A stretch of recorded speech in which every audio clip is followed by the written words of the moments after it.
Langsung saja mari buka Alkitab kita dalam kitab Roma pasal 12 ayat 9 sampai 21. Kitab Roma pasal 12 ayat 9 sampai 21.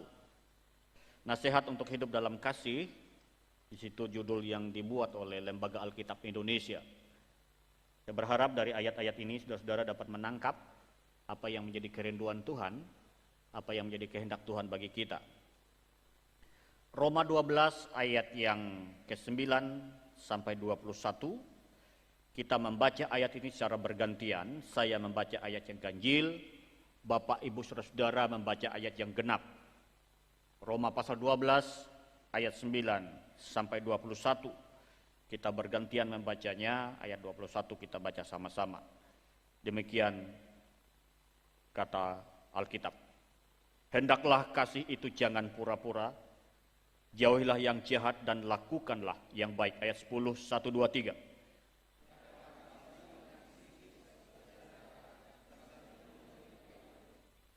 Janganlah hendaknya kerajinanmu kendor, biarlah rohmu menyala-nyala dan layanilah Tuhan. Ayat 12, 1, 2, 3.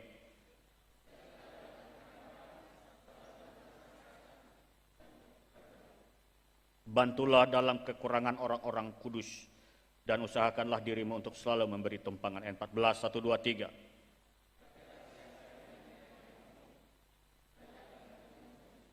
Bersukacitalah dengan orang yang bersukacita dan menangislah dengan orang yang menangis. Ayat 16, 1, 2, 3.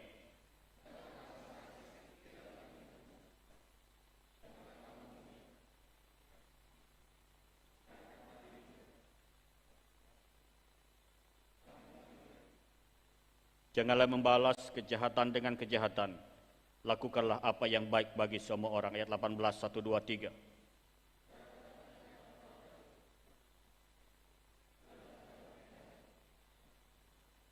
Saudaraku yang kekasih, janganlah kamu sendiri menuntut pembalasan, tetapi berilah tempat kepada murka Allah. Sebab ada tertulis pembalasan itu adalah hakku, akulah yang akan menuntut pembalasan, firman Tuhan. Ayat 20, 1, 2, 3.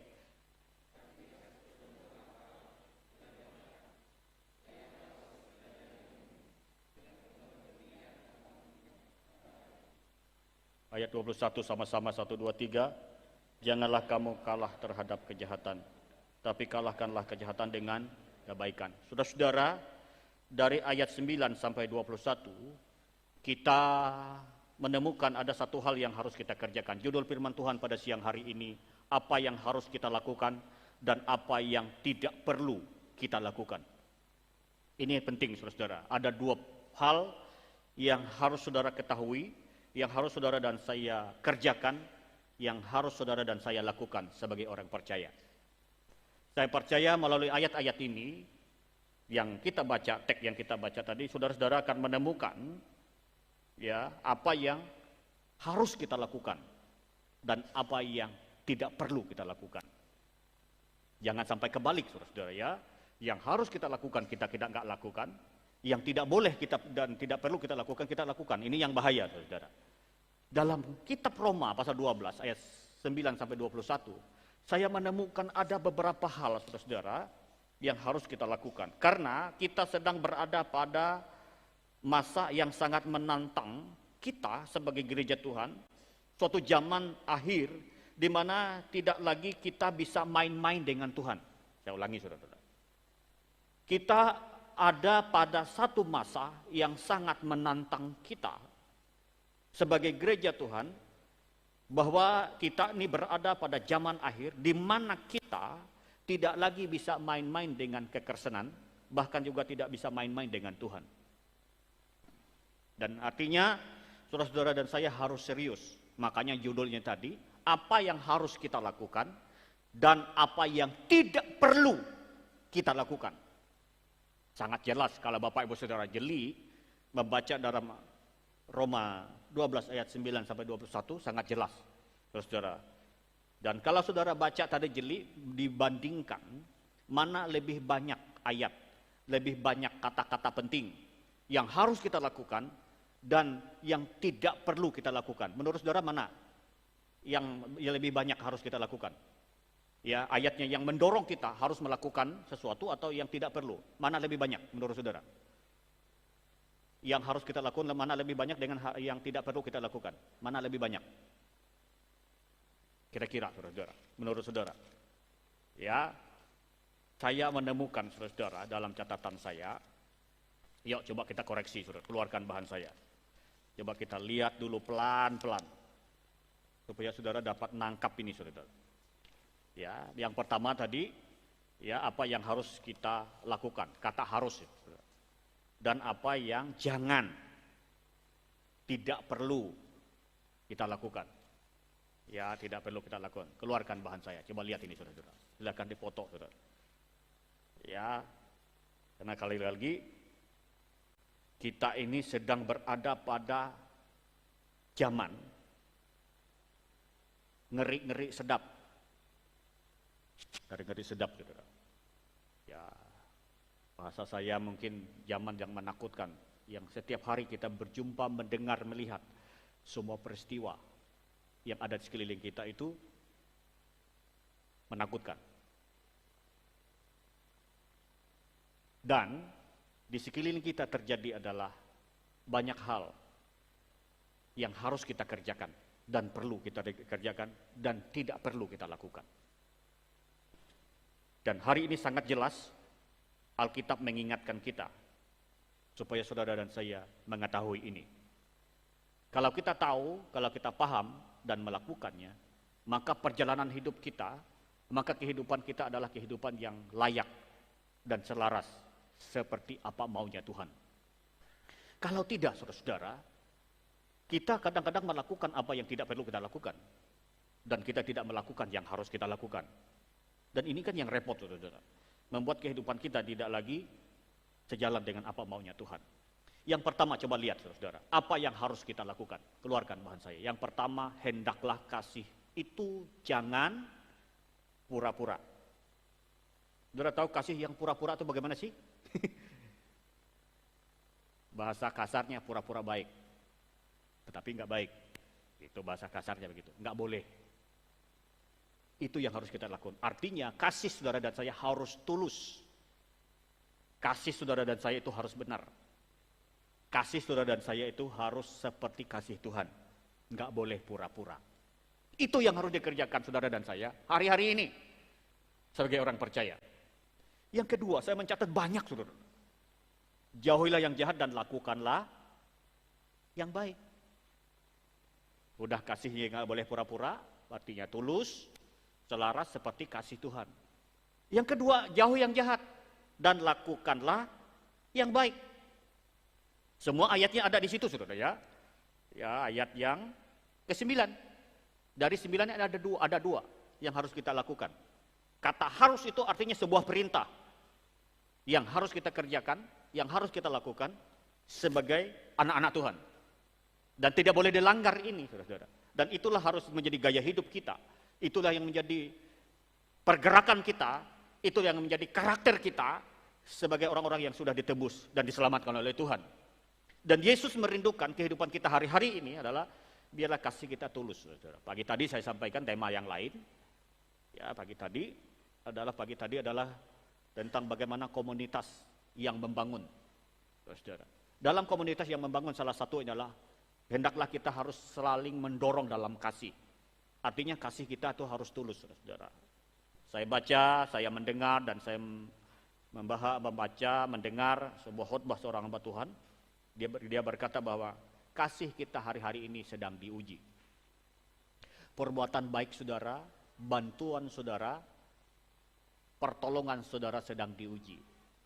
Di mana ujiannya? Adalah ketika saudara menolong, ketika saudara membantu, ketika saudara memberi seseorang atau keluarga kita, teman atau sahabat kita.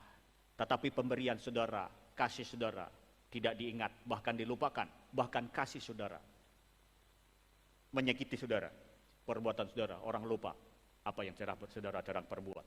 Berarti saudara dan saya ketika saudara memberi menolong orang lain, tapi orang lupa bahkan menyakiti saudara, mengecewakan saudara, berarti kasih saudara sedang diuji. Kalau saudara memberi, membantu seseorang, dia masih ingat saudara, belum masuk ujian.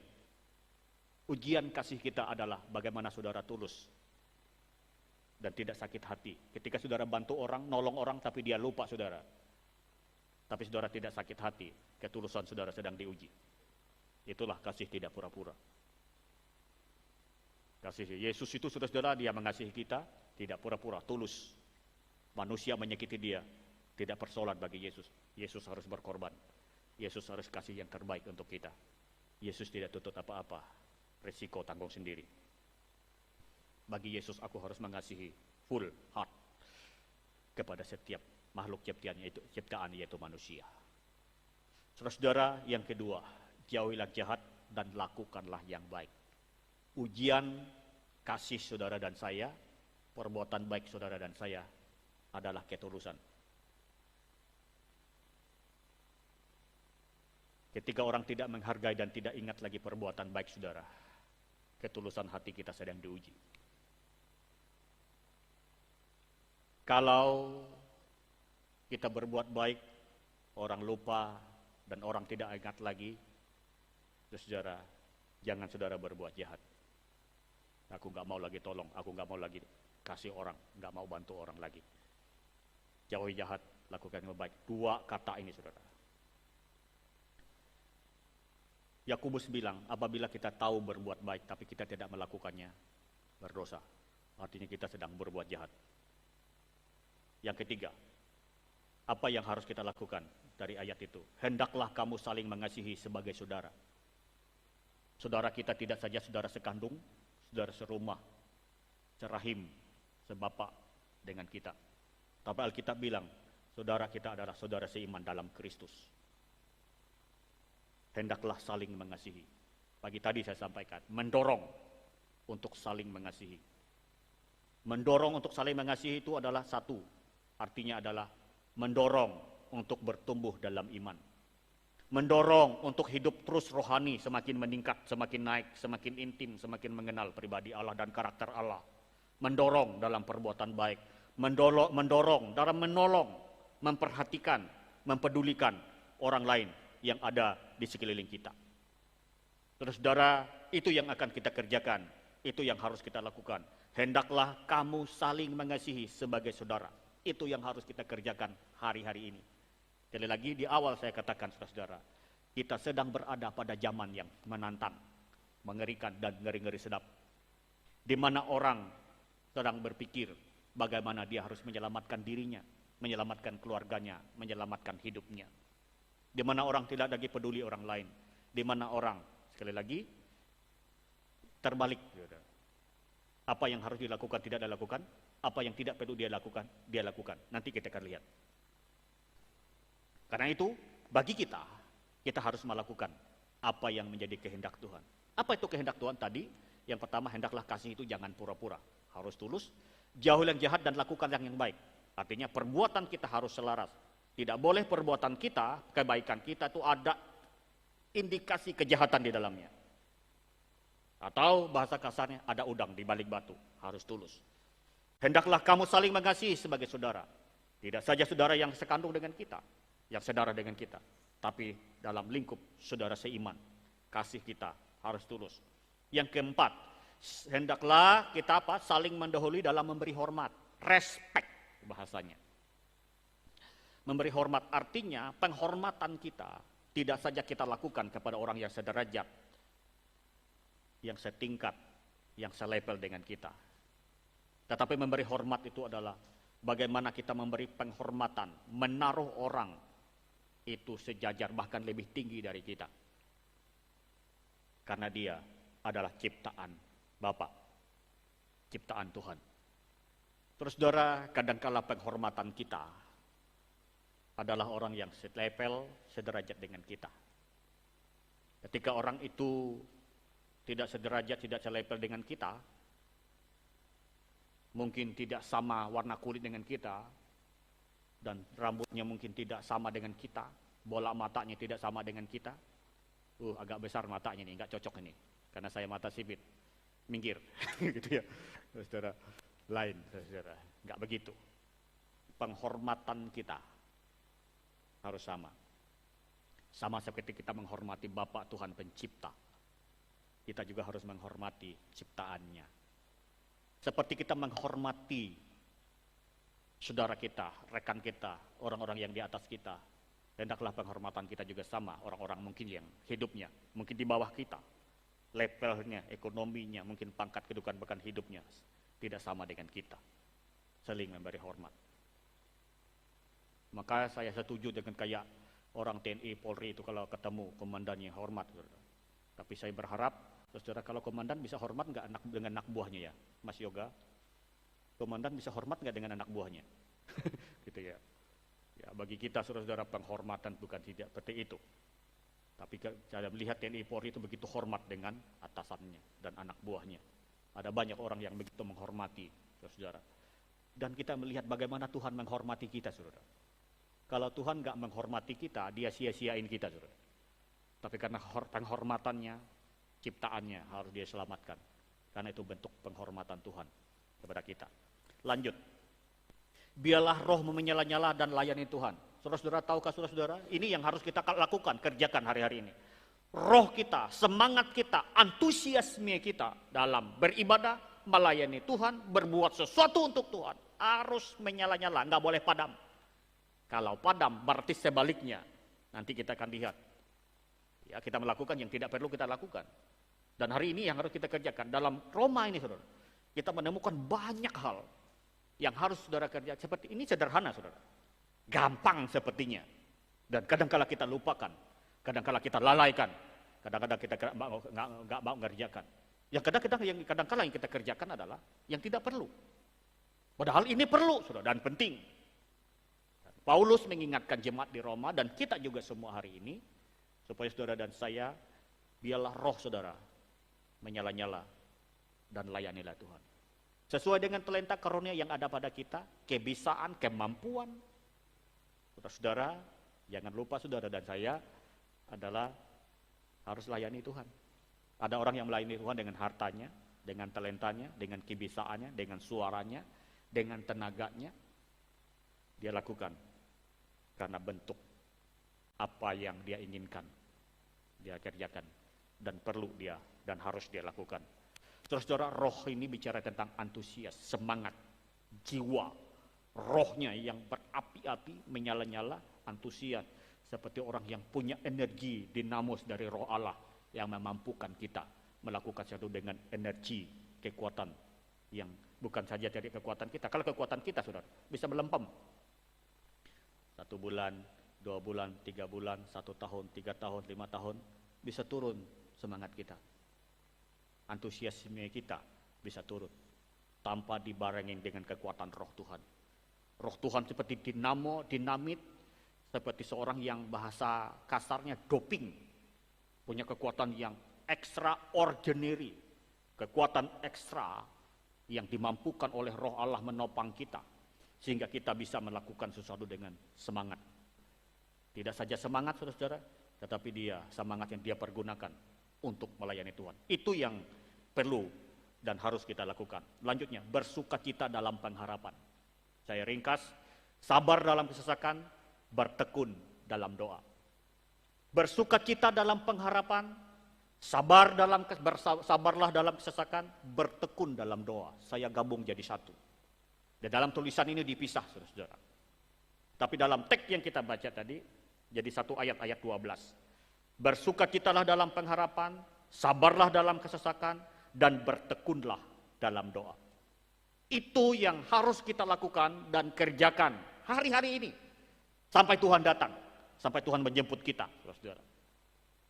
Bersuka dalam pengharapan. Karena bagi orang yang bersuka dalam pengharapan, walaupun tantangan ada, walaupun kesesakan ada, tapi dia selalu berharap. Dan orang yang berharap pada Tuhan selalu ada pengharapan. Ada amin, saudara. Dan orang yang sabar dalam kesesakan, tekun berdoa, saudara, maka selanjutnya apa, saudara? Maka dia akan mampu apa selanjutnya? Apa yang harus kita lakukan? Membantu orang lain dalam kekurangan. Bahasanya itu, bantulah dalam kekurangan orang-orang kudus. Apabila kita sudah melakukan yang bagian atas tadi, kasihnya tidak pura-pura, melakukan yang baik, rohnya menyala-nyala, saling memberi hormat, saling mengasihi, bersuka cita dalam pengharapan, sabar dalam kesesakan, bertekun dalam doa, maka orang itu akan rela hati, ringan tangan, akan punya kepedulian yang tinggi. Ada orang yang kurang, dia akan bantu. Ada orang yang perlu, dia akan ulurkan tangannya. Teman-teman kemarin udah SMS kita, dan saya respon itu cepat. Apakah GBI buka dapur umum?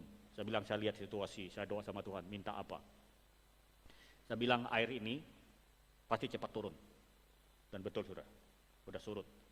Lalu apa yang kita kerjakan?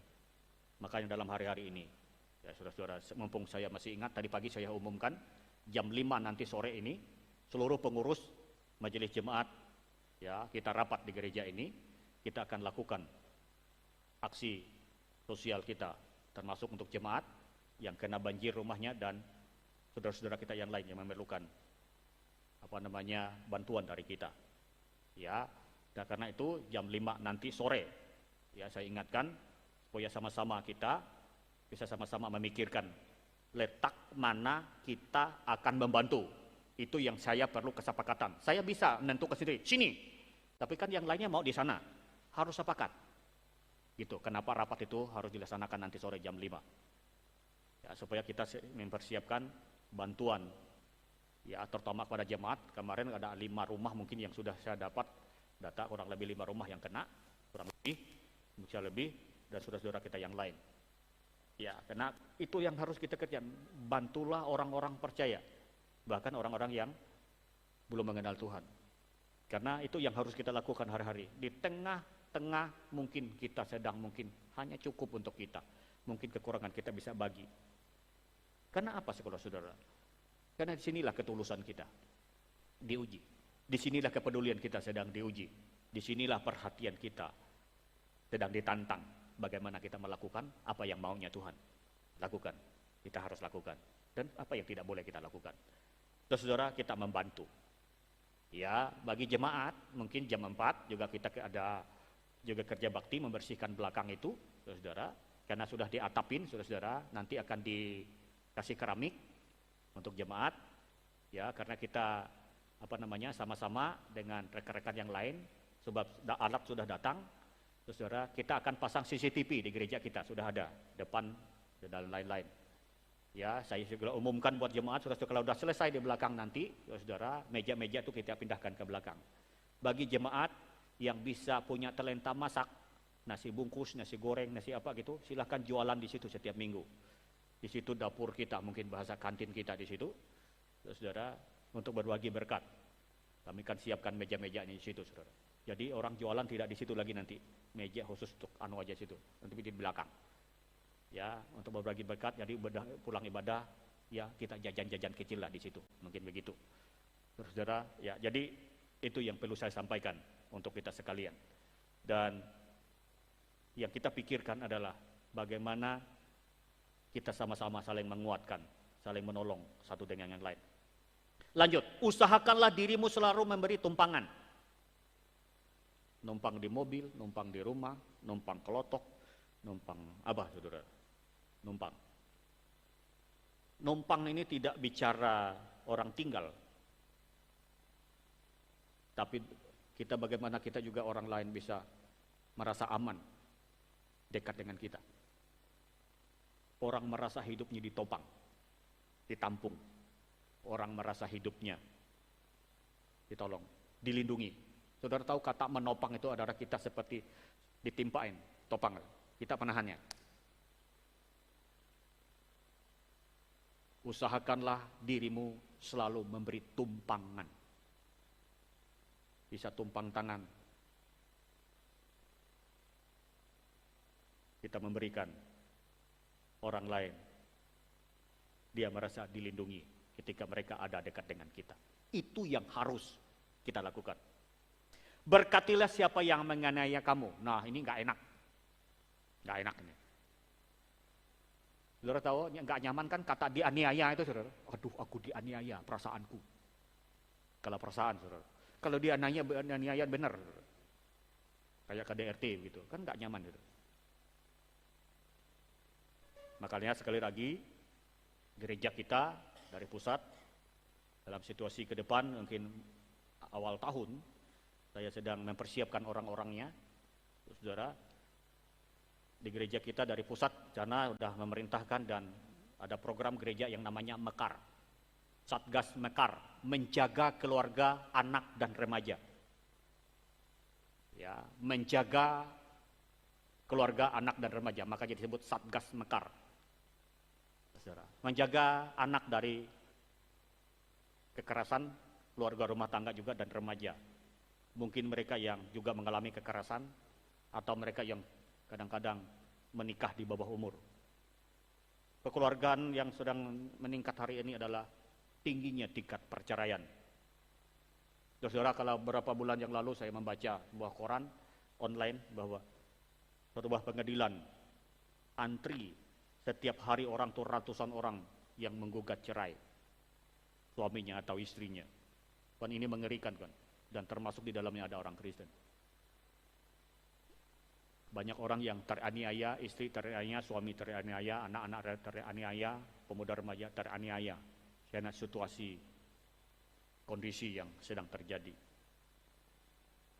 Bahkan juga kita, mungkin baik-baik saja keluarga kita, hidup kita, tapi ada orang yang sedang teraniaya oleh orang lain, bukan karena masalah keluarga. Makanya berkatilah orang yang menganiaya kamu. Mungkin menganiaya perasaanmu, menganiaya pikiranmu, menganiaya pekerjaanmu. Berkati. Itu yang harus kita lakukan. Lanjut. Hendaklah kamu sehati sepikir dalam hidupmu bersama. Dimulai dari keluarga, dimulai dari komunitas gereja lokal kita. Sehati sepikir dalam hidup kita. Sehati sepikir, sepakat. Walaupun kita bisa beda pendapat, beda keinginan, beda maunya. Tapi sehati sepikir ini harus dikerjakan. Kalau kita sebagai umat Tuhan, gereja Tuhan, gereja lokal, ya tidak mau hati sepikir, berarti kita sedang melakukan sesuatu yang tidak perlu kita lakukan. Tetapi yang harus kita lakukan adalah hati sepikir. Dalam sehati sepikir ini, saudara, sepakat ini, bisa beda pendapat, beda maunya. Tetapi karena tujuan saya ingin sehati sepikir, saya harus nurut, saya harus mau, saya harus bisa ngikuti, karena ini untuk kepentingan bersama dan kemuliaan Allah. Saudara, itu yang harus dikerjakan dan harus diketahui oleh kita. Kalau maunya sendiri, saudara, semua kepala kita ini maunya pasti beda.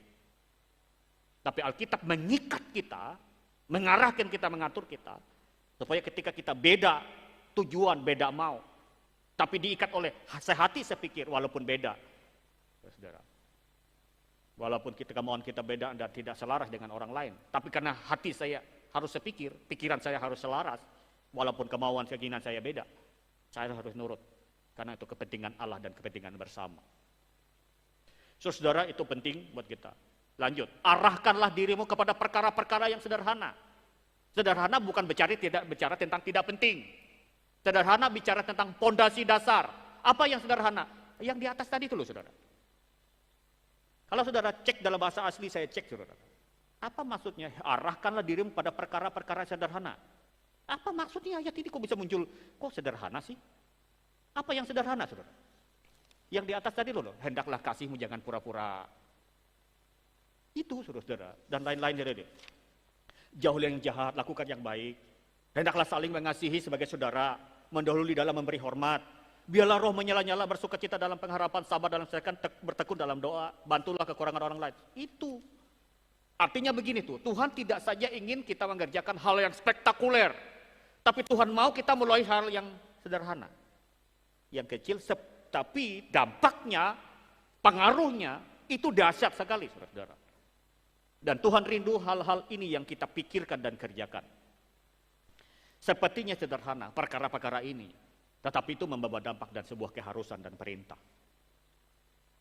Ya, makanya arahkan dirimu kepada perkara-perkara yang sederhana.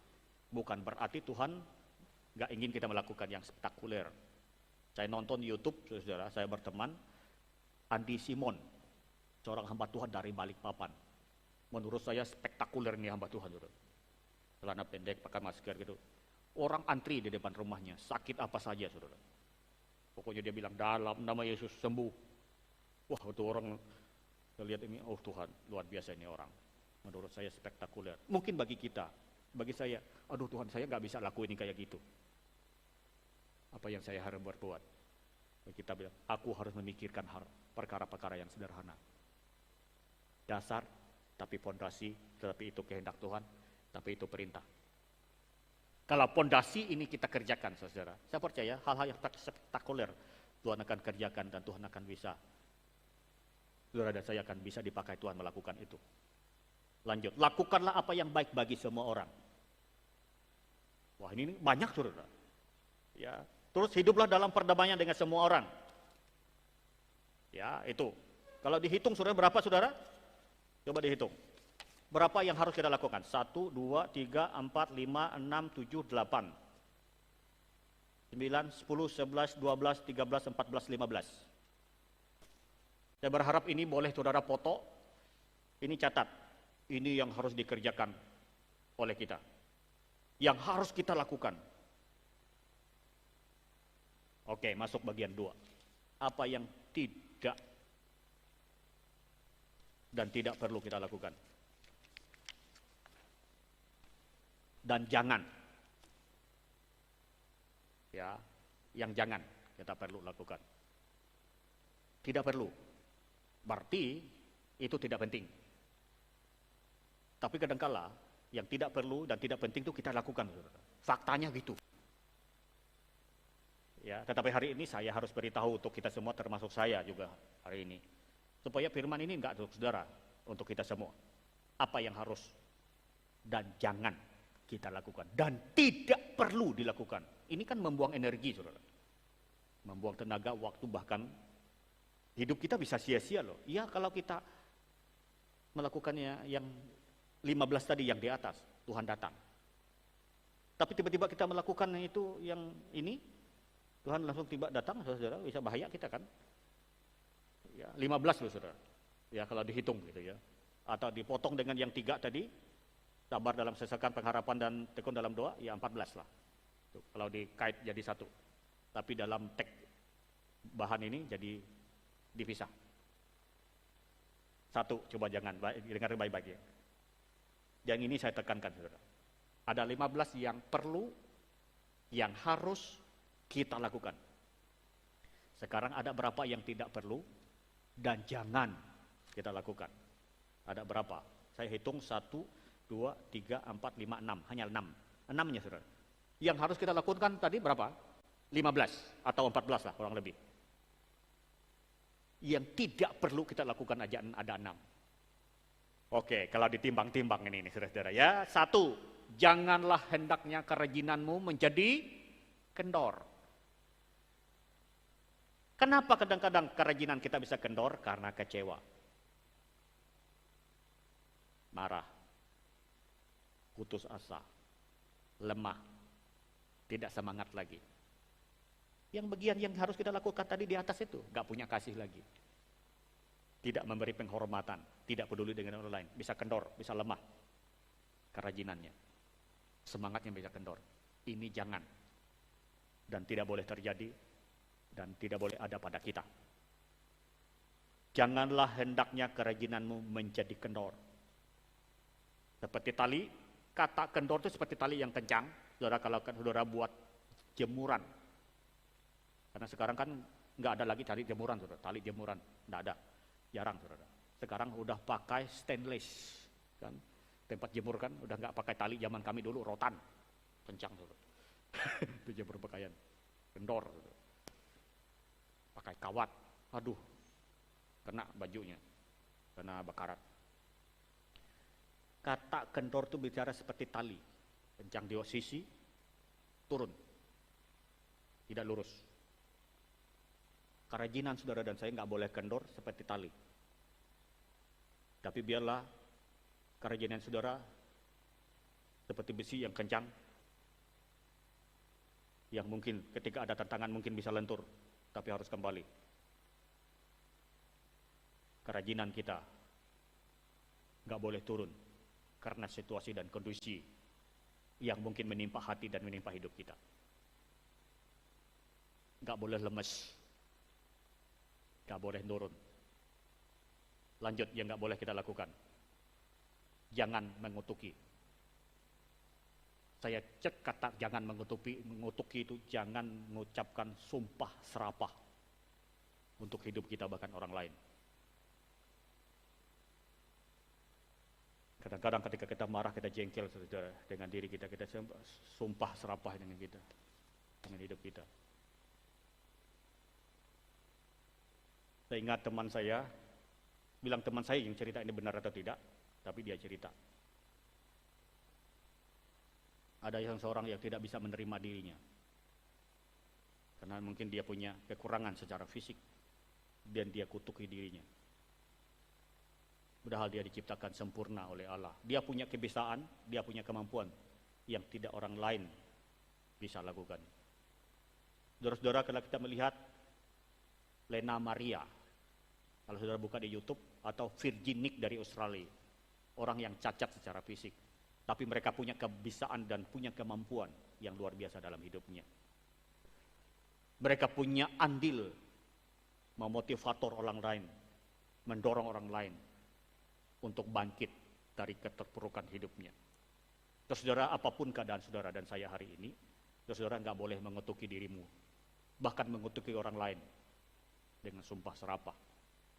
Biarlah kata-kata kita, Amsal bilang, biarlah kata-kata kita keluar kata-kata berkat. Yakobus bilang lidah ini kecil tapi bisa membahayakan. Dari dua lidah ini mendatangkan dua perkara, kutuk atau berkat. Hendaklah kita pergunakan lidah kita untuk memberkati, jangan mengutuki. Itu yang tidak boleh, tidak perlu, dan jangan kita lakukan. Itu yang kedua. Yang ketiga, janganlah kamu memikirkan perkara-perkara yang tinggi. Ya, tinggi itu saudara, ya sampai saudara nggak bisa tidur mikirinnya. Saudara tahu nggak artinya tidak jangan memikirkan perkara-perkara yang tinggi. Saudara, contohnya begini, sederhana saja contohnya. Saya ini udah jalan 47, 48 umurnya.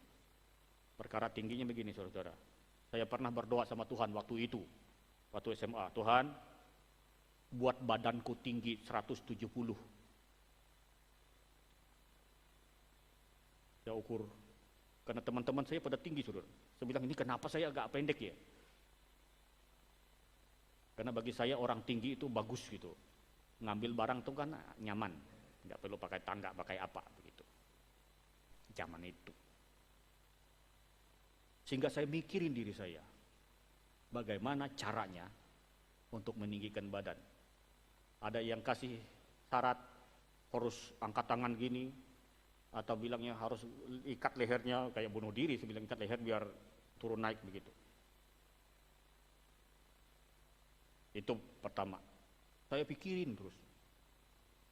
Atau memikir perkara-perkara yang tinggi itu, saudara-saudara, kemampuannya mungkin standar saja, kebiasaan dan apa saja dia standar saja, tapi maunya dia mau nyanyiin Habibi.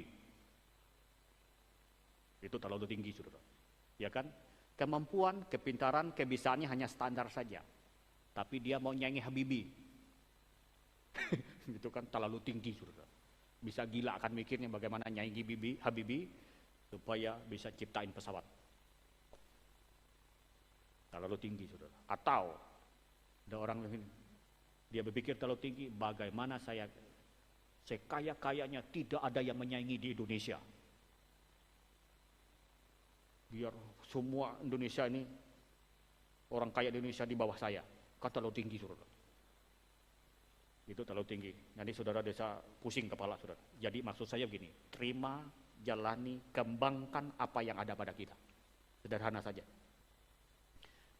Sesuai dengan kemampuan kebiasaan pada kita, kelola itu, kerjakan itu dengan baik, doakan sesuai dengan firman Tuhan, terus saudara orait labora, bekerja dan berdoa.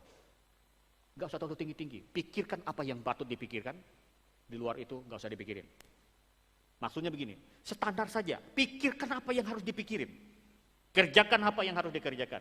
Gak pula yang terlalu yang muluk-muluk sampai saudara mau tinggal di bulan, gak usah, saudara, di bumi aja, karena Tuhan ciptakan kita tinggal di bumi.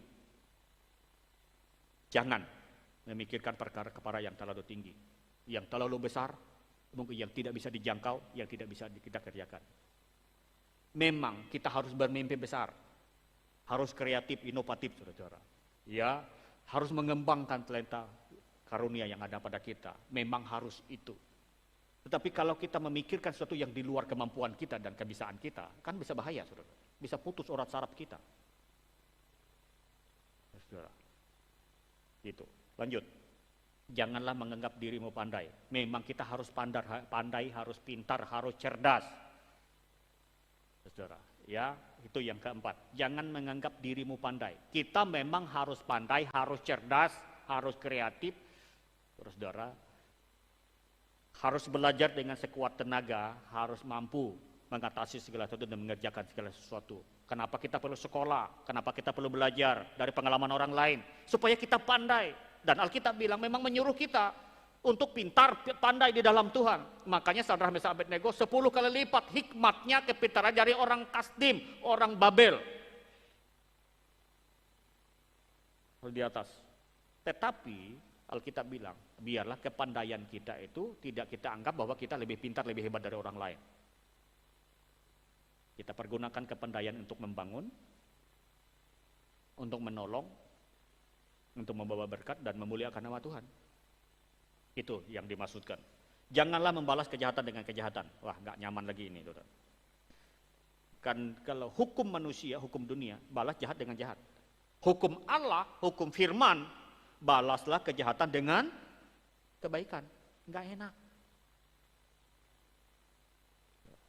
Jangan sampai ada di antara kita yang berkata dalam hati bahkan keluar dari kata-kata kita, kalau engkau lebih jahat dari saya akan lebih jahat dari kamu. Gak boleh keluar. Kita harus berkata, kalau engkau jahat, oke, aku harus lebih baik daripada kejahatanmu. Aku harus balas kejahatanmu dengan kebaikan. Itu yang harus kita kerjakan. Dan saudara-saudara dan saya tidak boleh jahat, balas jahat dengan jahat. Makanya orang Kristen sekali lagi, kalau ada perkara apapun, saudara, Alkitab bilang, kalau itu bergantung dengan kita. Makanya ayat tadi itu, hendaklah kita harus berdamai dengan semua orang. Berdamai. Terakhir, janganlah menuntut pembalasan. Hanya ada 6 aja, saudara. Kalau yang harus kita lakukan itu tadi, kurang lebih 16. Kalau dipotong, diringkas, yang 3 tadi, ya, pengharapan, kesakan dan tekun dalam doa digabung jadi satu saja, ya kurang lebih 14-15. Lebih banyak yang harus kita lakukan daripada yang tidak. Tapi faktanya, saudara, kita seringkali melakukan yang 6 ini, seringkali banyak. Kadang-kadang kan kendor semangat kita karena kita kecewa, karena kita disakiti, karena kita mungkin ada orang yang kita harapkan membantu kita, bahkan menolong kita, bahkan atau kita tuh tolong orang, tapi orang itu mengecewakan kita. Nggak boleh kendor. Jangan suka mengutuki. Pikirkan perkara-perkara yang sederhana. Enggak. Memang kita memikirkan sesuatu yang mungkin tinggi, cita-citanya setinggi langit, nggak apa-apa. Cita-cita seperti langit kan memang begitu kan, tinggi langit. Tapi bagaimana supaya saudara memikirkan itu yang realistis, maksudnya begitu. Yang masuk akal, yang bisa kita lakukan. Enak saudara dan saya. Ya saudara. Karena ada kesaksian teman, saudara. Ada seseorang yang cita-cita terlalu tinggi, saudara. Tapi nggak pernah tercapai, saudara. Bilang teman saya, ini pendeta, saudara. Katanya, gitu. Jadi pendeta ini kalau dia masuk ke desa gitu, langsung dia pikirin ini. Oh, kurangnya desa ini apa? Jadi dia pikirin bagaimana supaya desa ini kalau nggak ada listrik, bagaimana desa ini punya listrik. Kalau dia ketemu pohon besar, dia udah hitung pohon besar nih. Wah, ini kalau dibuat papan ini berapa duitnya ini? Kalau dia ketemu binatang, wah ini binatang ini cocok buat obat ini. Tapi binatang ini liar, susah dicemu. Wah, bagaimana dia kadang-kadang bermalam-malam masuk ke hutan dan nggak dapat, saudara. Bukan untung malah buntung, saudara. Pokoknya terlalu tinggi, saudara. Terlalu tinggi, saudara. Yang kadang-kadang itu rejekian, kadang-kadang. Terus saudara, kadang-kadang ada banyak orang yang seperti itu. Tapi hari ini saya pikirkan realistis saja. Jangan menuntut pembalasan. Artinya begini saudara, tidak akan pernah terjadi dan tidak akan bisa terjadi kalau kita ini hidup damai dengan semua orang. Tapi faktanya begini saudara, mungkin kita damai baik-baik saja, tidak cari musuh. Tapi ada banyak orang yang bisa memusuhi kita, tidak persoalan. Karena Alkitab bilang, Tuhan akan bela orang yang tidak balas jahat dengan jahat, yang tidak menuntut pembalasan. Sebab yang melakukan pembalasan, haknya siapa? Tuhan, saudara dan saya. Tuhan kita yang akan membalas, yang akan menuntut pembalasan itu, bukan kita. Karena itu yang harus kita kerjakan, biarlah pembalasan. Tuhan, aku sakit Tuhan. Sadar ini realistis dan masuk akal. Aku sakit, aku dikecewain Tuhan. Firman-Mu berkata, aku gak boleh nuntut, gak boleh balas. Tapi aku minta kehendak Tuhan yang terjadi. Bukan ngutuk itu, Tuhan matikan dia nih. Bukan begitu juga, saudara. Bukan juga begitu, saudara. Tapi biarlah berkarunia Allah Tuhan, berkemurahannya. Kalau dia gak bertobat, ya Tuhan yang berurusan begitu. Kalau bertobat, biar dia jadi orang baik. Terus saudara, biarlah hidup kita hari-hari ini yang harus kita kerjakan. Saya mengoreksi diri ketika saya merenungkan dan membaca ini, saudara. Waduh, kok banyak sekali yang harus kita kerjakan dan lakukan. Itu harus, saudara. Hanya 6 saja yang tidak perlu kita lakukan. Tetapi faktanya, kita banyak melakukan yang 6 perkaranya, yang tidak perlu dan tidak harus kita lakukan. Dan itu kadang-kadang yang menguras energi kita, yang menguras pemikiran dan tenaga kita. Bahkan membuat kita bisa, fokus kita dengan Tuhan bisa salah, melenceng. Tidak ada dalam batasan Allah, kita keluar dari pagar Allah dalam hidup kita. Karena itu saudara, kalau kita sudah melakukan ini, saya percaya saudara, inilah kerinduan Tuhan, inilah kehendak Tuhan buat saudara dan saya. Ada amin saudara-saudara, Tuhan memberkati firman-Nya, mari kita bangkit berdiri. Kiranya Tuhan memberkati firman ini dan memberkati kita semua.